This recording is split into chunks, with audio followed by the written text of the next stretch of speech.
Welcome to another explainer. Picture this. It's pitch black outside. The house is completely, utterly quiet. All those frantic emails, the nonstop text messages, the endless demands of the day, they finally stopped. You are completely, and I mean literally, wiped out. Your eyes are so heavy, and yet, instead of just turning off the lamp and going to sleep, you grab your phone. Or maybe you reach for the TV remote. Well, tonight we're investigating a super common, yet totally baffling human behavior, the psychology of the night owl freedom. We're going to unpack the science and the hidden motivations behind why we willingly, yes, willingly sabotage our own rest. Okay, let's dive into this. Why are you awake at 2 a.m.? I mean, it's a pretty personal question, right?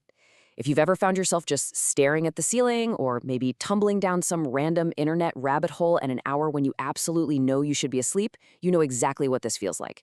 And to be clear, we aren't talking about working a night shift here, and we aren't talking about clinical insomnia where you desperately want to sleep but just can't.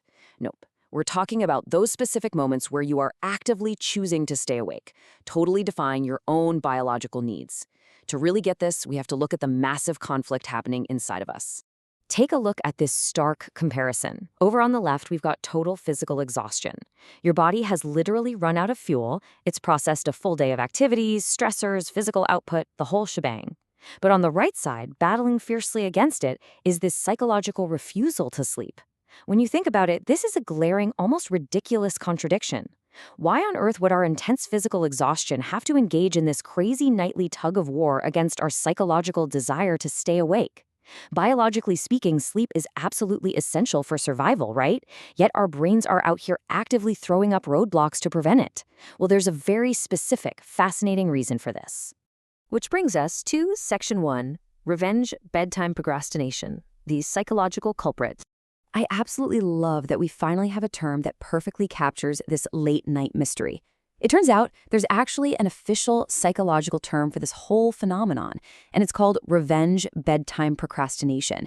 Essentially, it's the act of staying up until 2 a.m. or incredibly late, even when you are completely and utterly exhausted. Now, what's really interesting about this slide is how powerfully it validates a really frustrating universal experience. The absolute key word here is revenge.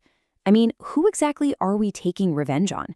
Well, we're taking revenge on the daytime hours that were essentially stolen from us. Think about it. When our days are totally jam-packed with obligations, work, school, family duties, endless chores, we feel completely stripped of our personal time. So what do? We retaliate. We steal time back from the night. Moving on to Section 2, the feeling of freedom, claiming the night. So if revenge is the mechanism, freedom is the ultimate prize we're chasing here. When we actively claim the night, we're actually securing a few really distinct psychological benefits. First, we're claiming the night itself. Second, we're achieving this psychological feeling of freedom. And third, we are delaying tomorrow.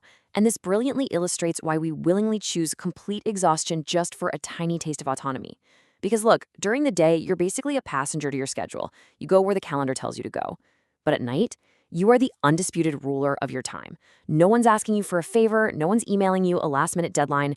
Claiming those dark hours basically becomes a radical act of self-ownership. The source text explicitly states that the night provides a psychological feeling of freedom. Let's just unpack that for a quick second. We are so desperate for just a few hours of unstructured time, so insanely desperate to just feel like we're the ones in the driver's seat, that we will gladly accept feeling like absolute zombies the very next day. I mean, think about the total absurdity of that. We're essentially telling ourselves, yes, true freedom is binge watching a show I barely even care about at 1:45 in the morning while my eyes literally sting. It sounds kind of funny when you say it out loud, but psychologically, that quiet, undisturbed environment acts like a giant release valve for all the pressure that built up during the day. Here we are at Section 3, delaying tomorrow's stresses, the psychological shield. You know, freedom isn't the only thing we're getting out of this late-night rebellion. If the first motive is pulling us toward the night, this second motive is all about pushing tomorrow away. Let's move to and see how this builds across the timeline of a typical night. At 10 p.m., the night's just starting. You might actually genuinely intend to go to bed soon. But then we hit 12 a.m., midnight. This right here is the avoidance phase, because going to sleep means the very next time you open your eyes, it'll be tomorrow. And tomorrow? Well, that means returning to the stress, the annoying commute, the difficult conversations. So we just keep pushing. By 2 a.m., as you can see over on the far right of this timeline, staying awake has become an active, desperate effort to push tomorrow's stresses as far away as humanly possible. Literally, every minute you stay awake feels like a minute you've successfully delayed the inevitable restart of the daily grind. Those late night hours become a psychological shield against reality. And finally, Section 4, the ultimate trade-off, evaluating the paradox. Of course, reality always catches up with us, doesn't it? We've uncovered the true motive, but now we actually have to look at the consequences of this little bargain we're striking with ourselves. Take a look at this quote drawn directly from our source material, focusing on why people stay up until 2 a.m. even when exhausted. It's a way to delay the stresses of tomorrow. So the crucial point is that this behavior is fundamentally a coping mechanism. It's really just a way our minds are trying to balance the scales of a highly demanding life. We're actively trading our physical restoration for some quick psychological relief, and it completely locks in this crazy behavioral paradox. We're actually making ourselves way more vulnerable to tomorrow's stress by being completely exhausted, all in a desperate attempt to avoid tomorrow's stress tonight. Which leaves us with the ultimate million-dollar question. Is the feeling of freedom tonight really worth the exhaustion of tomorrow?